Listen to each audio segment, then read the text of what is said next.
আসসালামু আলাইকুম। চ্যানেল এই সংবাদে আপনাদের সবাইকে আমন্ত্রণ জানাচ্ছি। আমি আল আভি জাহান।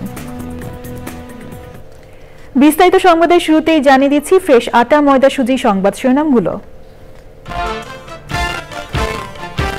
ক্ষমা না চাইলে আওয়ামী লীগ কর্মকাণ্ড চালাতে পারবে না, অন্তর্বর্তী সরকারের স্পষ্ট অবস্থান, দলটির অনুশোচনাও নেই বলে মন্তব্য। ৩১ দফার বাস্তবায়ন করে জুলুম অত্যাচারের প্রতিশোধ নিতে তারেক রহমানের আহ্বান, আওয়ামী লীগ দ্বারা নির্যাতিত দলগুলোকে ঐক্যবদ্ধ থাকার বার্তা। সৌদি আরবের তায়েফে সড়ক দুর্ঘটনায় ওমরায় যাওয়া আহত ১২ বাংলাদেশি যাত্রীর পরিচয় মিলেছে, ২ জনের অবস্থা গুরুতর। এবং ১৪ ফেব্রুয়ারির মধ্যে হজের যাবতীয় প্রস্তুতি শেষ করতে সৌদি সরকারের নির্দেশনা, বাংলাদেশের বেশিরভাগ বেসরকারি এজেন্সির প্রস্তুতি নেই।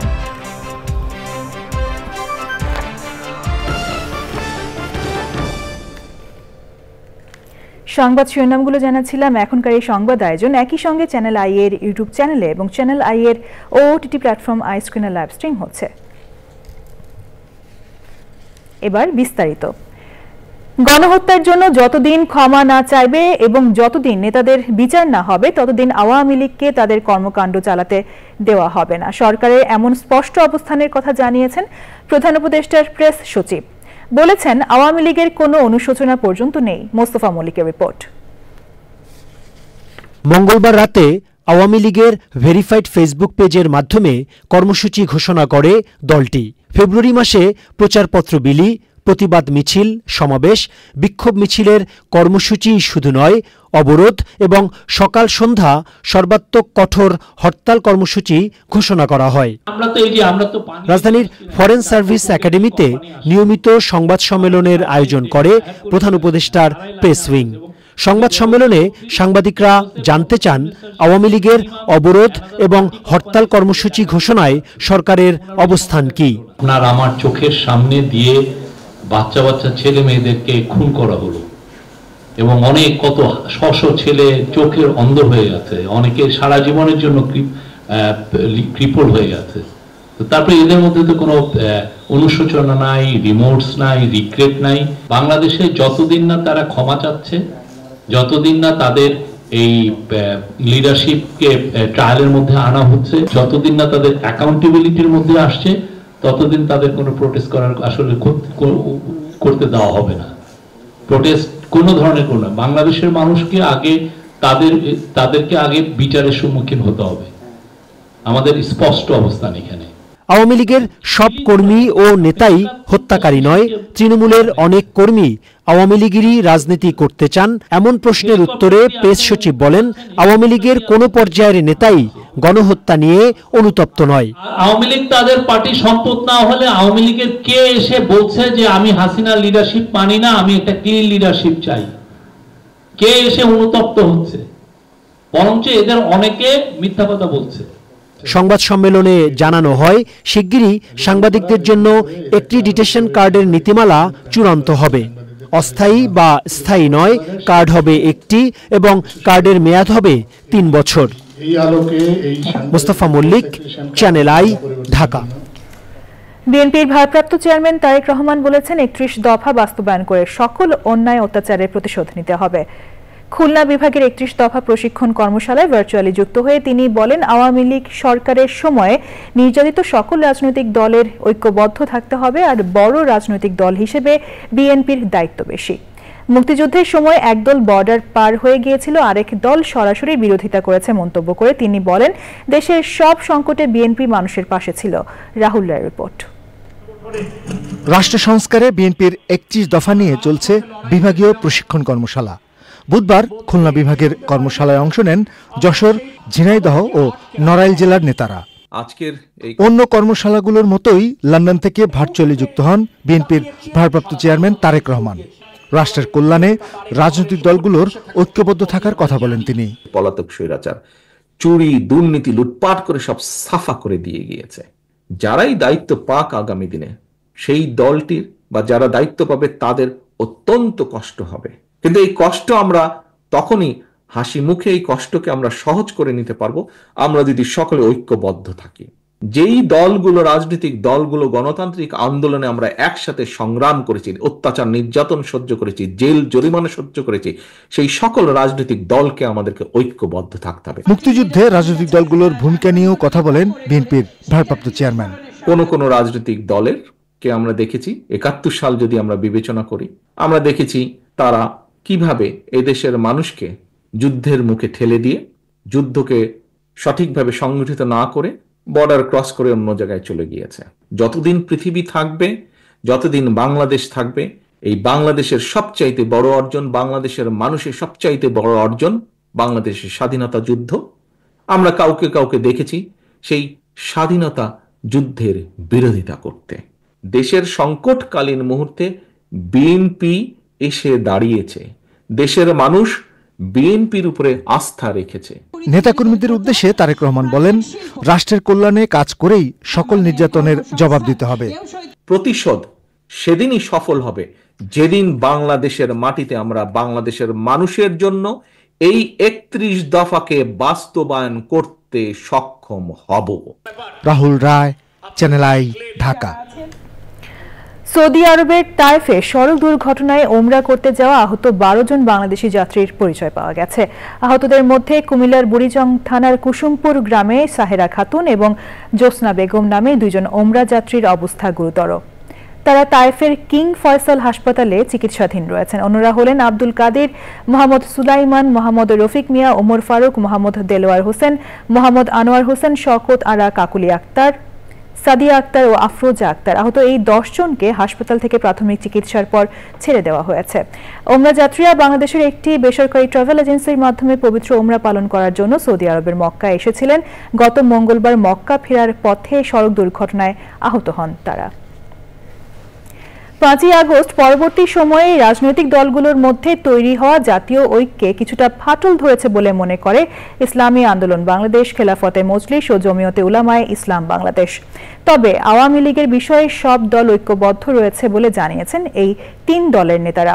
তাফিমুল ইসলামের রিপোর্ট।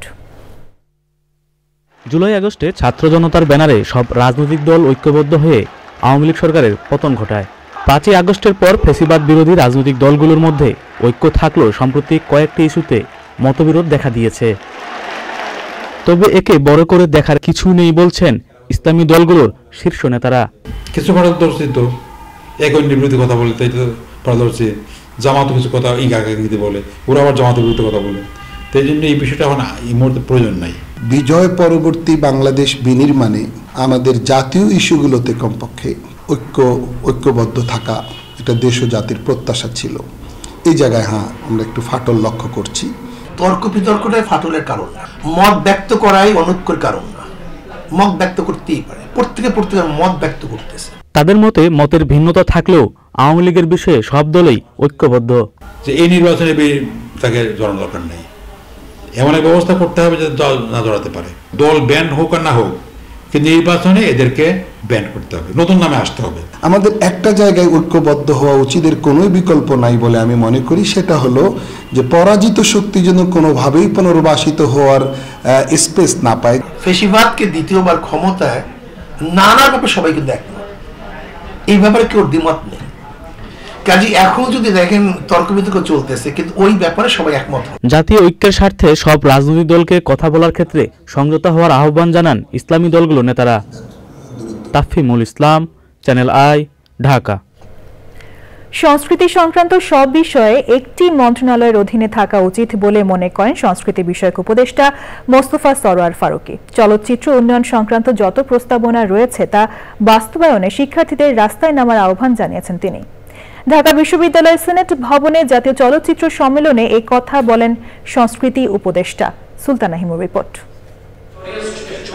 শুধু কি ক্রাইম থ্রিলার সিনেমা নির্মাণ করলেই চলবে? সিনেমা সংক্রান্ত প্রতিষ্ঠানগুলোতে আমলাদের অংশগ্রহণ কতটুকু থাকবে? হল মালিকদের কাটপিস চলচ্চিত্র প্রদর্শনের জন্যই সিনেমা থেকে মুখ ফিরিয়েছে দর্শক। এমন অসংখ্য অভিযোগ উঠে আসলো জাতীয় চলচ্চিত্র সম্মেলনে।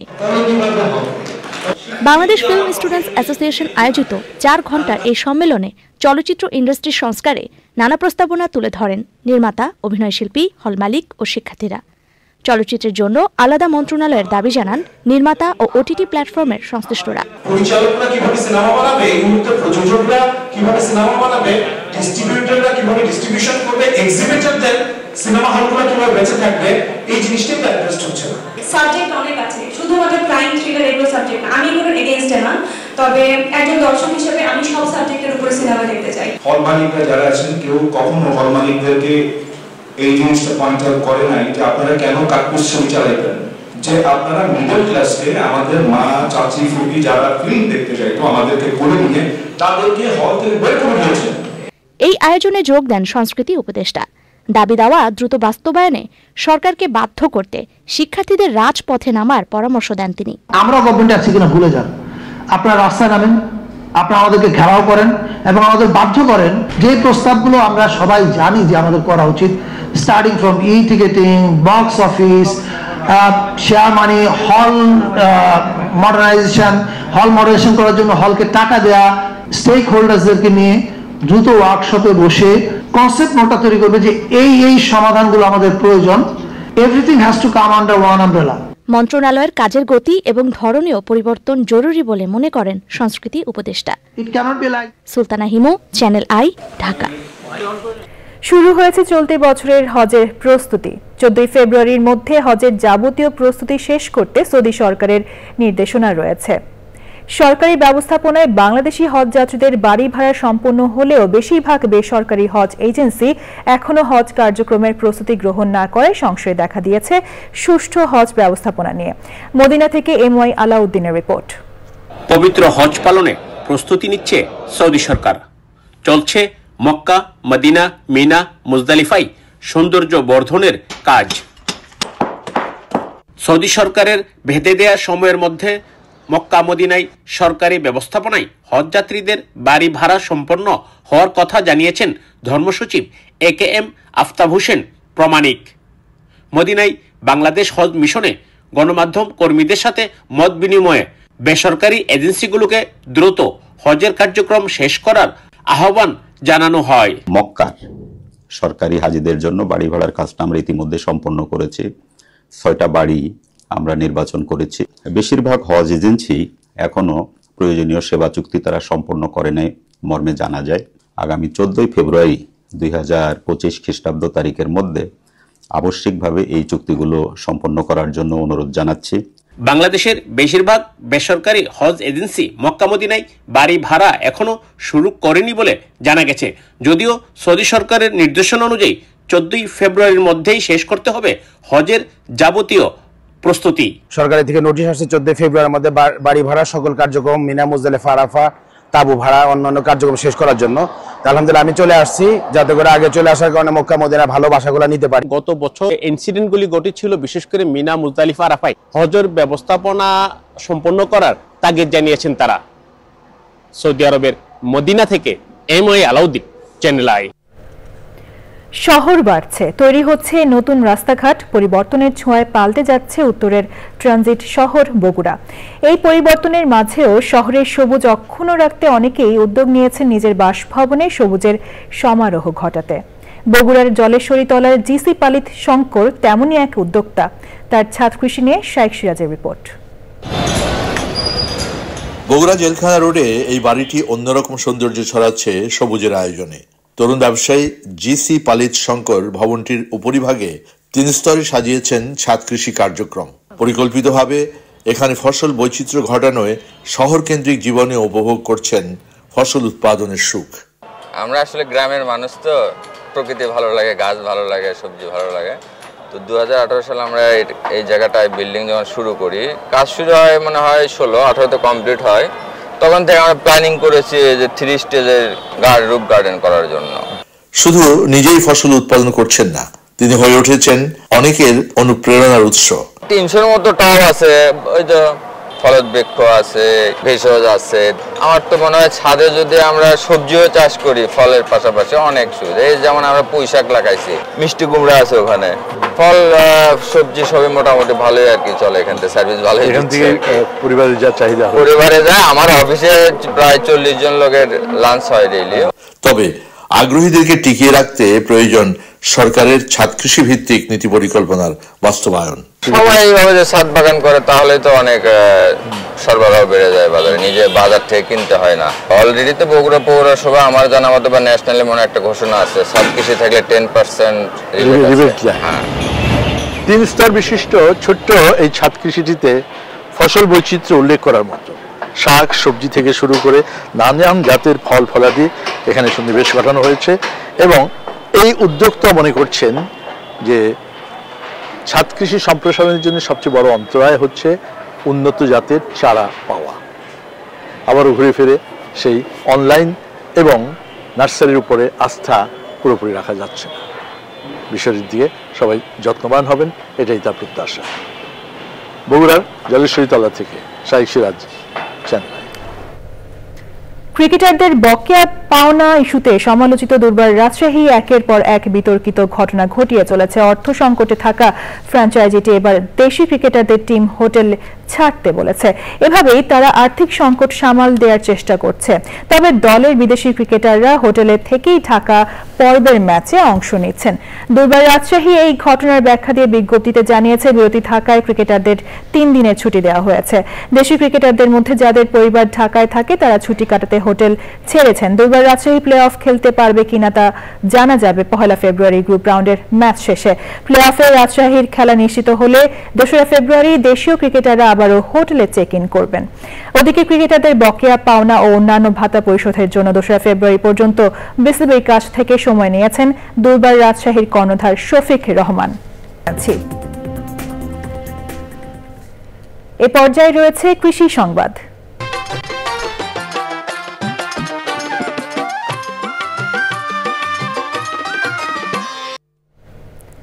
ময়মনসিংহে কৃষি জমিতে বিভিন্ন ফসল উৎপাদনে বাড়ছে রাসায়নিক সার ও কীটনাশকের ব্যবহার। মাত্রাতিরিক্ত ব্যবহারের বাড়ছে স্বাস্থ্যের ঝুঁকি। শেখ মহিউদ্দিন আহমেদের তথ্য, ভিডিওচিত্রে আল মুকসিদের রিপোর্ট। প্রতিনিয়তই সকাল বিকাল ধানসহ বিভিন্ন কৃষি জমিতে এভাবেই রাসায়নিক সার ও কীটনাশক প্রয়োগ করছেন ময়মনসিংহের কৃষক। ফসল উৎপাদনের নিয়ম না মেনে এসব সার ও কীটনাশক ব্যবহারে কমছে জমির উর্বরতা। রাসায়নিক সার ও কীটনাশক ব্যবহারের ফলে নষ্ট হচ্ছে ফসল, প্রভাব পড়ছে জলজ প্রাণীর উপরেও। ফসল চাষ করার জন্য আমরা রাসায়নিক সার ব্যবহার করি আর কীটনাশক ব্যবহার করি। পোকা ধরে দেখে সকাল বিকাল ওষুধ দেই। আজকে দিলাম বিকেলে, আসরের পরে আমি স্প্রে করি। এটা 7 দিন পর পর স্প্রে করতে হয়। জৈবিক সার ব্যবহার করলে জমির কোনো ক্ষতি হয় না, ফসলও ভালো হয়, পরিবেশের কোনো ক্ষয়ক্ষতি হয় না। শাকসবজিতে রাসায়নিক সার ও কীটনাশক ব্যবহারের ফলে তা মানবদেহে গিয়ে বিভিন্ন রোগের সৃষ্টি করছে বলে জানান চিকিৎসক। কীটনাশকযুক্ত যদি শাকসবজিগুলো অনেক দিন ধরে ব্যবহার করা হয় তাহলে এগুলো কিডনিতে সমস্যা করতে পারে, কারণ আমাদের যত সব টক্সিন রয়েছে এগুলো কিডনি দিয়ে ফিল্টার হয়। সেজন্য দিন যত যাবে তো দীর্ঘমেয়াদী ব্যবহার করলে কিডনিতে অনেক মারাত্মক প্রভাব ফেলতে পারে। রাসায়নিক সার ও কীটনাশক ব্যবহারের কথা স্বীকার করে কৃষি বিভাগ বলছে, পরিবেশের ক্ষতি ও উপকারী পোকাও নষ্ট হচ্ছে এতে। কৃষকদেরকে যেটা আমরা সবসময় পরামর্শ দিয়ে থাকি সেটা হচ্ছে যে আমরা যদি বিভিন্ন ধরনের আমাদের জৈব বালাইনাশক আছে, যেমন ট্রাইকোডার্মা, নিম তেল বা বিভিন্ন ধরনের ফাঁদ যেমন হলুদ ফাঁদ, এগুলো যদি আমরা ব্যবহার করতে পারি তাহলে আমাদের পরিবেশ ভালো থাকবে এবং আমরা নিরাপদ ফসল উৎপাদন করতে পারব। ময়মনসিংহে নিরাপদ ও বিষমুক্ত ফসল উৎপাদন সহজলভ্য হবে, এমনটাই প্রত্যাশা কৃষি সংশ্লিষ্টদের। আল মুকসিদ, চ্যানেল আই। এবার প্রকৃতি সংবাদ।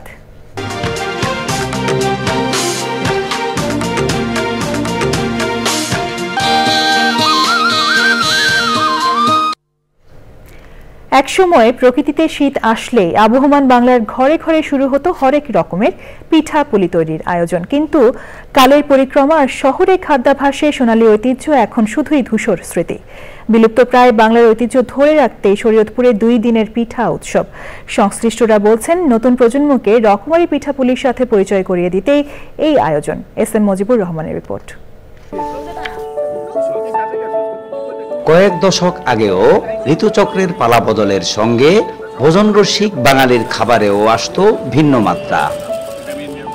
শীতের আমেজ শুরুর সঙ্গেই পারিবারিক কিংবা সামাজিক অনুষ্ঠানের অনুষঙ্গ ছিল বাহারি পিঠাপুলি। ফাস্টফুড কিংবা আধুনিক খাবারের ভিড়ে হারিয়ে যেতে বসা এই ঐতিহ্য ধরে রাখতে শিল্পকলা মাঠে জেলা প্রশাসনের বাহারি পিঠা উৎসব। ফাস্টফুড এই জায়গাটা দখল করে নিয়েছে, এতে শুধু আমাদের ঐতিহ্য হারানোর পথে না, সাথে সাথে আমরা এই ন্যাচারাল খাবার থেকেও বঞ্চিত হচ্ছি। স্টলে স্টলে শোভা পাচ্ছে বিবিখানা, পাটিসাপটা, দুধ চিতই, দুধ পুলি সহ ৭৫ রকমের ঐতিহ্যবাহী পিঠা। এটা স্বাস্থ্যসম্মত, এটা কোনো বাইরের কোনো ইয়ে নেই, আর এটা ঘরের খামারের তৈরি মাশরুম, এটা আল্লাহর স্বাস্থ্যসম্মত, একদম কেমিক্যাল মুক্ত। আমরা পিঠাপুলি তৈরি করছি এবং এই যাতে গ্রাম বাংলার যে খাঁটি সেই শীতের এমএস যেন ফিরে আসে সেই গ্রাম বাংলার প্রকৃতির মাঝে। উদ্দেশ্য হচ্ছে তারা পিঠা সম্পর্কে জানুক, চিনুক এবং খাক, আমাদের ঐতিহ্য ধরে রাখুক। ক্ষতিকর ফাস্টফুডকে নিরুৎসাহিত করার পাশাপাশি গ্রাম বাংলার ঐতিহ্য ধরে রাখতে এমন উদ্যোগ জরুরি বলছেন সংশ্লিষ্টরা। সেই রসের পিঠা জামাইরে যদি ওই রসের পিঠা না খাওয়ানো হইতো তাহলে জামাই খুব অসন্তুষ্ট হতো। এখন আধুনিক যুগ হওয়াতে এটা আস্তে আস্তে বিলীন হয়ে যাচ্ছে। বাবা মাদেরও উচিত তাদের সন্তানদেরকে ফাস্টফুড থেকে বের করে এনে স্বাস্থ্যসম্মত খাবারের দিকে, পিঠার দিকে এবং যত সমস্ত রুচিসম্মত খাবার রয়েছে সেগুলোর দিকে কিভাবে আকৃষ্ট করে। পিঠাপুলির প্রচলন ফিরলে যেমন স্বাস্থ্য ঝুঁকি কমবে, তেমনি মুখরোচক এই খাবার যে কোনো উৎসবের খাদ্য তালিকাকে করবে সমৃদ্ধ ও বৈচিত্র্যময়। শরীয়তপুর থেকে SM Mujibur Rahman, channel I. সবশেষে ফ্রেশ আটা, ময়দা, সুজি সংবাদ শিরোনামগুলো জানিয়ে দিচ্ছি আরো একবার। ক্ষমা না চাইলে আওয়ামী লীগ কর্মকাণ্ড চালাতে পারবে না, অন্তর্বর্তী সরকারের স্পষ্ট অবস্থান, দলটির অনুশোচনাও নেই বলে মন্তব্য। ৩১ দফা বাস্তবায়ন করে জুলুম অত্যাচারের প্রতিশোধ নিতে তারেক রহমানের আহ্বান, আওয়ামী লীগ দ্বারা নির্যাতিত দলগুলোকে ঐক্যবদ্ধ থাকার বার্তা। সৌদি আরবের তায়েফে সড়ক দুর্ঘটনায় ওমরায় যাওয়া আহত 12 বাংলাদেশি যাত্রীর পরিচয় মিলেছে, 2 জনের অবস্থা গুরুতর। এবং 14 ফেব্রুয়ারির মধ্যে হজের যাবতীয় প্রস্তুতি শেষ করতে সৌদি সরকারের নির্দেশনা, বাংলাদেশের বেশিরভাগ বেসরকারি এজেন্সির প্রস্তুতি নেই।